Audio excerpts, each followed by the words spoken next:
Hi, everyone. Welcome to Post Talk Live. I'm Jamie Lee, Deputy Editor at Endpoints News. I am filling in for Drew today. I'm really excited about our conversation that we're going to have with Andy Dunn and Max Baer. But first thing, a few housekeeping items. So if you're joining us for the first time, hello.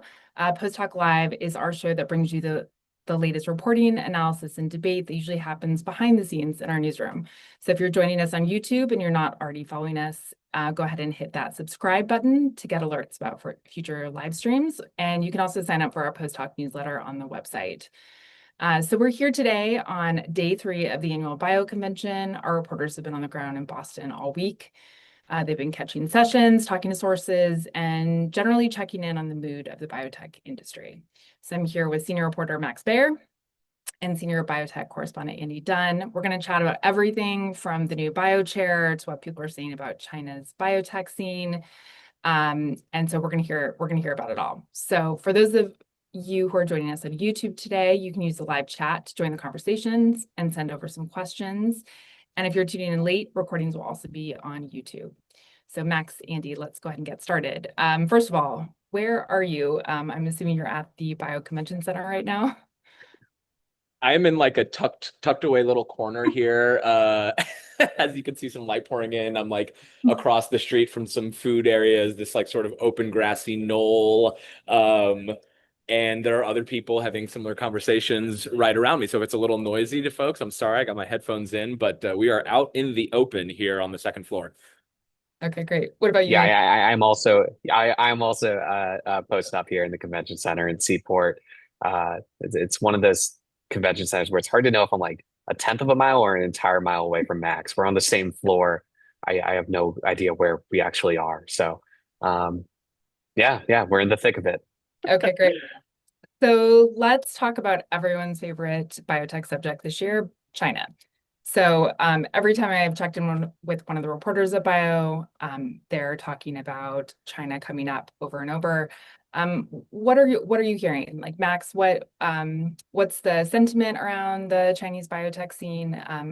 What are you hearing from people? Well, I think it would depend on who you ask in some regard. I think if you are an investor, maybe a private investor with a lot of investment in US based biotechs that have seen a massive rise in competition, based modalities, ADCs, bispecifics, oncology. We've seen a lot of GLP-1s and next generation incretins sort of crop up there. You're probably a little tired of it. You're probably more concerned with the state of your investments as you see business development out of China continue to take up a growing share. But if you're a pharma, if you're a buyer, this is still a well to tap. And I think that's maybe a bit of the dichotomy that the industry at this convention is trying to tackle, is recognizing that they have to speak in a way that is sort of appeasing both parties. There certainly is not a broad unilateral contingency of people who would like to sort of squelch some of that deal making. And I think you're getting that sense when you're talking to people at this convention and at the org level, is that there are different people to please here, and they're trying to strike that balance. What about how does it differ from last year's Bio? I think we were chatting this morning about how biosecure was the big conversation a year ago. So how have you seen kind of sentiment discussion change since that point? I mean, I think like biosecure, it's interesting. I mean, national security is still a focus, and I think that has sort of been reframed a little bit just through the lens of the domestic manufacturing announcements we've seen, right? Tariffs are sort of the political screwdriver for the national security conversation, whereas it was biosecure last year. So I think like that has sort of shifted where China is in the discussion. So I think like last year, China and the biosecure bill were sort of seen as like this almost imperative. The US had to sort of get around that. And obviously, just to give people some context, Bio originally did not back biosecure. They ultimately did just sort of be able to mold it more to their liking, and it never ultimately was passed. Now, I think China is more amorphous of a topic, as I was just sort of alluding to. So I think it's less so that they are being sort of like zeroed in on a whiteboard in a way of just like, this is the country sort of that we are competing against. You know, when I spoke to the new bio chair, he sort of mentioned we should be embracing innovation from everywhere, right? Sort of a bit of a rosier description of ex-US innovation and development. It wasn't so much as like, you know, we are battling China. But I think the backdrop and the context, obviously, is that there is only one real nation, and that is China, that is, you know, taking the US's lunch money in some respects on a lot of early stage science and the swiftness of that development. Got it. Got it. Andy, what are you hearing this year about China in your conversations? Yeah, I mean, I would echo that where it's kind of evolved. I mean, from last year to this year, the obvious difference is Trump was not president a year ago. Now Trump is president. So you see a lot of the industry trying to figure out how to shift to that new reality. What are the opportunities there? What are the risks? You know, China broadly, this is like the least physically visible part of bio that also permeates basically every single conversation here. There's very little, you know, on the expo floor. The China booth is tiny. I think our editor Drew remarked, you know, Ohio's booth is about twice as big for the state of Ohio as the entire China part of the expo hall. So that gives you a sense of you know, priorities of this conference, and there's kind of a weird energy. I guess weird's probably not the word for it, but you know, bio's really, it's like American as apple pie in the sense of, you know, the speakers here, the headline names have been George W. Bush, the Massachusetts Governor Maura Healey, Pennsylvania Governor Josh Shapiro. They have members of the National Security Commission on Emerging Biotech. I think in a couple hours, they're going to have former NFL star Michael Strahan. So you don't really get more American than having George W. Bush and Michael Strahan at your conference. Good Morning America co-host Michael Strahan too. Yeah. How can we forget about GMA?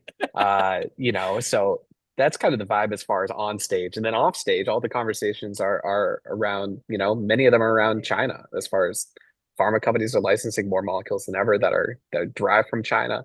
And it's just a new sort of geopolitical headwind on top of all these other headwinds that we've talked about incessantly at Endpoints, you know, as far as that the industry is facing and the political realm, market risk. So yeah, I mean, overall, it's kind of just it remains probably the number one topic for the industry is what is the future of this industry in regards to China. Fascinating. Fascinating. I guess that also builds on what we all heard at JPM this year, right? It was a very similar discussion, though I think was then shadowed by the incoming administration at the time. But Right. yeah. Right. Yeah, and I think it's, you know, do you see it even for investors? There's kind of a split. If you see this as like a great opportunity, that there's some really promising, good-looking molecules that you can get at cheaper rates, and you can in-license those, build a company around it. Or do you see this as a competitive threat if you're taking it? And there's some VCs that have been vocal about this, is they see it as a national security threat. And there's these broad claims of IP theft, which I still haven't seen any actual evidence of or examples of. And for anyone listening, if you have examples of that, shoot me an email because I would love to. It's a phenomenal claim that we haven't seen actual evidence of. At least I haven't. Right. So it's kind of interesting to see, you know, investors navigating this, if this is something that they're leading into China, or if it's something that they're more framing this as, you know, this is a threat to sort of US primacy in the biotech market. Got it. Got it. And then kind of following up one thing you just hinted at. So obviously biotech has had a very tough few years, you know, looking at the financing market, whether it's private or public markets. It's been really challenging. Actually, Lele, one of our reporters who's there, described it as a Game of Thrones level winter for biotech right now. So, you know, how are you talking to your sources about kind of the state of the market right now? What are you hearing from them? Is there, you know, is there hope for next year, I guess, or is there a lot of pessimism right now? Let's Yeah, Max, see. you start. Do Sorry. you have any optimism over there? Well, I err on the side of pessimism, honestly, sort of generally as a reporter, and I sort of always warn my sources about that. That's sort of my forever angle, whether it's the industry, vaccines, you know, political headwinds, whatever. But I think there has been a slight shift in the fact that, you know, if we just fast forward a few months, I think there was even more uncertainty about where the FDA stood, which was a huge hurdle for the industry to try and get over. They were in the middle of rifts. A ton of news was coming out about some decimated key teams within the FDA. I think we've seen largely, I'm not going to give them the full benefit of the doubt, but we've seen largely that review times have been held up. There has been some clarity from the FDA on vaccines. It has been a tightening of restrictions, to be clear, but it has been clarity. This listening tour has begun with the FDA and pharma CEOs, which has now gone through, I think, at least 4 cities now. Yeah. And so that specific angle, I think, has added some certainty back at a time when there was expanded uncertainty about the regulatory environment and among everything else, the financing environment. For the FDA to be another point of uncertainty, I think, was making business development even more difficult. I think there are some key things that are still maintaining that Game of Thrones winter. Most importantly is sort of the status of MFN from the White House. Tariffs, I think there are some key catalysts there or updates that are needed to make this a little bit, give people a little bit more confidence. But I think all to say that the regulatory uncertainty that was sort of a cherry on top has been alleviated. And I think at this point, people will take anything. And that has sort of added a little bit of a thaw. And people reiterate what they've always reiterated, which is that large pharma has pipelines to fill. We have been seeing some deals. We see Lilly and Verve. We see, Pfizer getting into PD-1 VEGF with its China deal as well recently. You've seen some of these smaller deals. They are not the big M&A that people, I think, sometimes are chomping at the bit for, but you're seeing some small cap biotechs that are garnering attention. Interesting. What about you, Andy? That's more optimism than I would expect, Max. That was pretty cheery for I So I was far, gonna so say good. I moderated a panel yesterday morning with 4 VCs at some of the blue chip names like RA Capital, Atlas Venture. And I think we spent the first 10 minutes, they all were competing to one up each other on the most dire description, the most dramatic adjective they could put on the market. I'd sum it up as bleak. Um, you know, I think Kuki Harasaki, who's starting a new fund, was on that panel. He described it, I'm paraphrasing him, but essentially, as we're 4 years into a hangover here, there's no light at the end of the tunnel, and he sees this as a nuclear winter turning into an extinction event for not just biotechs, but venture firms, crossover investors, hedge funds. Um, so I think it remains pretty bleak. I think there's just so many unknowns and so many risks. And even what Max was saying of there's some visibility coming of, maybe there's are positive headwinds with the FDA reforms. But at the same time, then you look at, a lot of the noise and political noise around MFN and the IRA negotiations and what RFK is doing more broadly at HHS. There's a lot of risk. So, it's kind of a paradoxical thing too, of a lot of these investors now are rushing to sort of kill risk, take less risk on, which is inherently not the game of venture investing. So it's kind of, I don't know how this will shape up too, because there's kind of a flight to safer targets and taking on less biological risk there. But the flip side of that is you're taking on risk in terms of differentiation, and you're entering crowded places in popular targets where it's less clear, how some of these molecules might stand out at the end of the day. So yeah, it's pretty bleak was my takeaway. I would just say, just to underscore that, like, this can all be sort of put succinctly from my vantage point, is like, until the public markets open up and are more durable, there are just so many more companies than pharma, even with their pipeline needs, would ever buy. And I think that's, so long as that is truly like the only road that folks feel like they can get some return on their capital for, venture capitalists for specifically can flip some of those early stage investments. It's just been a forever traffic jam. And I think that's just what we're all looking for. I know our colleague Kyle has done some terrific reporting on that, but that's what everyone is looking for. Everyone can buy a cheap asset these days now, when there are so many people who are just looking to get something, like a Verve, for example. But people need to be able to go public to also make money, or VCs specifically. So that's what we're all waiting on, and that has not improved much, to Andy's sentiment that he's heard. And Yeah. it's still worth, that's the kind of the factor outside anyone's control in this room, but the macroeconomic conditions are still tough. It's still a high interest rate environment. And that's kind of, a key driver where generalist investors I think they're looking at the returns over the last few years and a lot of LPs at firms and say, what are we doing investing in biotech? Full stop. So I'm definitely watching for that to see how that continues to shake out. Yeah. Okay. Well, okay, Andy, I'm going to give you one more chance on this, but you obviously have done some tremendous coverage around AI bio. So I'm curious, like, what you're hearing about these companies right now, and if this is considered a bright spot for the industry, or if there is still a fair amount of skepticism.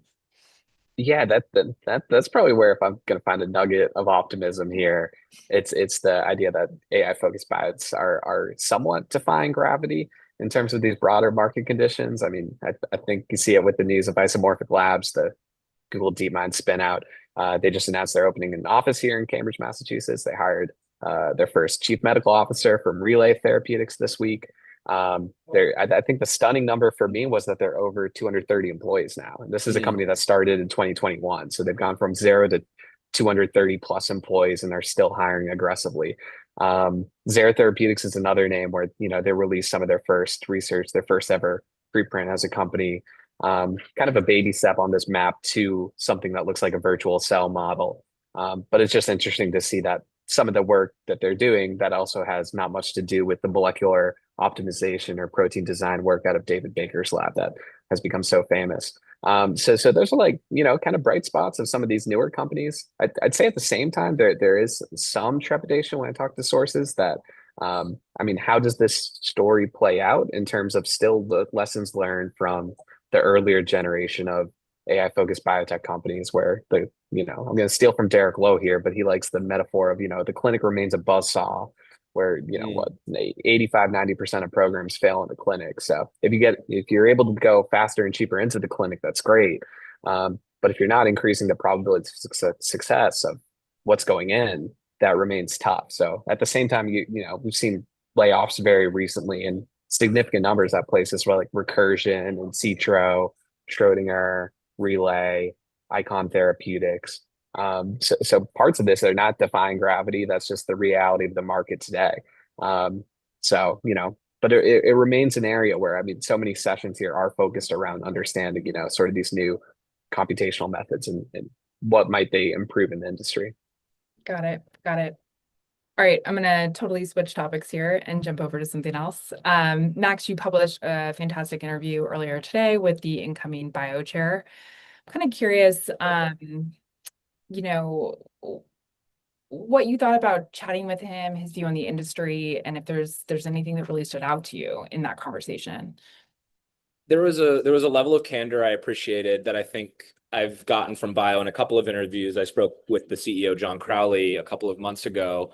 Our interview is fresh off, bio getting some key legislative fixes to the Inflation Reduction Act not included in the reconciliation package, namely a fix to the orphan drug provision that would have subjected it to price negotiations after the first indication, I think, and biotechs had looked to have orphan drug indications beyond just the first one, also not subject to price negotiations, essentially to at a certain time level, essentially to continue to incentivize that people develop orphan drugs. That was not included. You also had a fix to the pill penalty that was not included in the House reconciliation, but was a separate bill, and I think there was maybe folks holding out hope that it might be tucked into the Senate package. So Fritz was clear-eyed about those losses and said that the group was disappointed. There's still hope that they might be able to include them as negotiations continue. But I set the scene there just to say that Fritz Bittenbender, the new incoming chair, he used to run government policy at Genentech, now runs external affairs and public affairs. I think that tells you a lot about sort of what kind of experience bio would like to see at the helm of the board, not just someone with biotech experience, but someone with Washington, D.C. experience, navigating lobbyists, navigating the halls of Congress, navigating the administration. Crowley, obviously himself a registered Republican.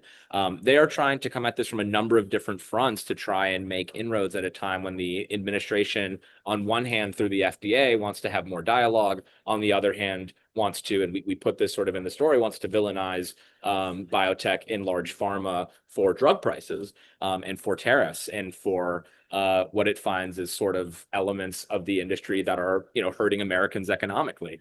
And so I think, my takeaway was that he recognizes the to-do list in front of him. I'm not exactly sure if there's a great course that's being charted right now. I think they're just trying to look for wins where they can get them if they can and build momentum off of that. Right now it's in the FDA, but legislative fixes I think have still proven to be elusive. And he was clear-eyed about that. The one other thing I'll add here that was interesting is unprompted, he mentioned cuts to the NIH as something that is also hampering and concerning with respect to the biotech ecosystem. Largely, the industry has tried to not play into that. I think they've left it to medical groups to fight on behalf of the NIH. But I think everyone, reporters alike, have sort of looked at that and been like, these are the kinds of research that turn into biotechs 5, 6, 7, 8 years down the line. It didn't and hasn't seemed all that practical to let scientists sort of flail and gasp for air to try and make this a bigger issue. And it was notable to me that he saw that and he put it in the context of China and said, these are companies that are investing both in the biotech ecosystem and the universities in early stage science that fuel it. And if we cut NIH, we are also going to be hurt in the early stage development of new startups as a result. Got it. Got it. I mean, as someone who's not at bio, but very curious, is this the most political bio either of you have been to? Like, are the politics and policies of the current moment really woven into every conversation? Or do you see some separation? It's specific companies, specific types of professionals that are talking about this. I don't know, Andy. It's a little hard. Like last year to me seemed slightly more overtly political because a singular bill was like driving so much of the switch in rhetoric and seemed to be the rationale for the national security fix. But at the same time, I think as you smartly alluded, Andy, like George Bush is here, McCary came in person. It was not live streamed. There's a lot of playing nice going on and pacifying but I don't know. I guess viscerally last year felt a little bit more political. But I would say like politics are still woven through everything that's going on. Yeah, I would lump in particularly politics and regulatory. I mean, Yeah. that permeates. I feel like it's permeated more this year than last year. And the way Yeah. even for sort of my hardcore AI sources that might have no clue what's going on in DC and are kind of just focused on models. More of that conversation is now around, they're trying to gauge the openness of the FDA with things like, what we're seeing under Marty of moving away from animal testing over some undefined time scale.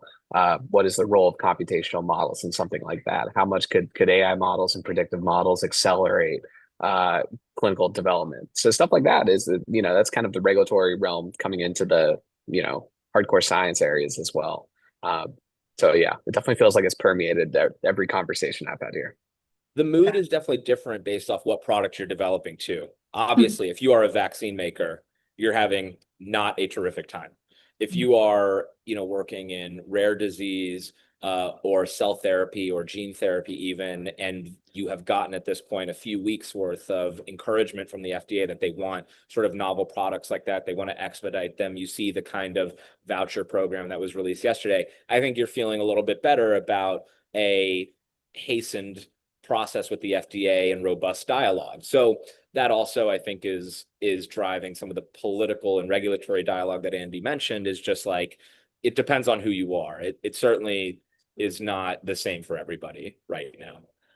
Got it. Got it. And just going off what you said about vaccine makers. So you moderated a panel about vaccines, I believe this morning, and we're all looking ahead to next week with the first ACIP, the first new form of ACIP, I guess, to speak. So I'm curious what you're hearing from vaccine makers. What was kind of the main point of focus on this morning's panel? Well, I think my panel was sort of about vaccine partnerships with Sanofi and Novavax. There was another one that was sort of speaking to the shifting political winds about vaccines. So I'll sort of fuse the two of them. I think people are not trying to like cast this industry as dead before we know where it stands.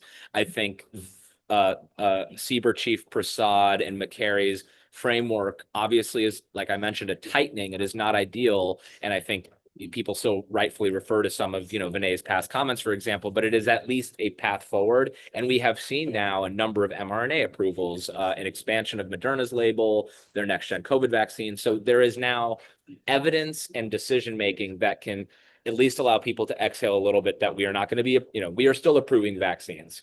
At the same time, the thing about ACIP is that is going to chart a lot of what insurance coverage might look like, or at least it has that implication.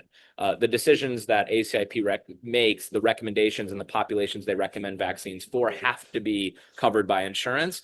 This is a hypothetical, but if they were to change some of those recommendations to what's called shared clinical decision making, it might be more of a subjective decision for insurers.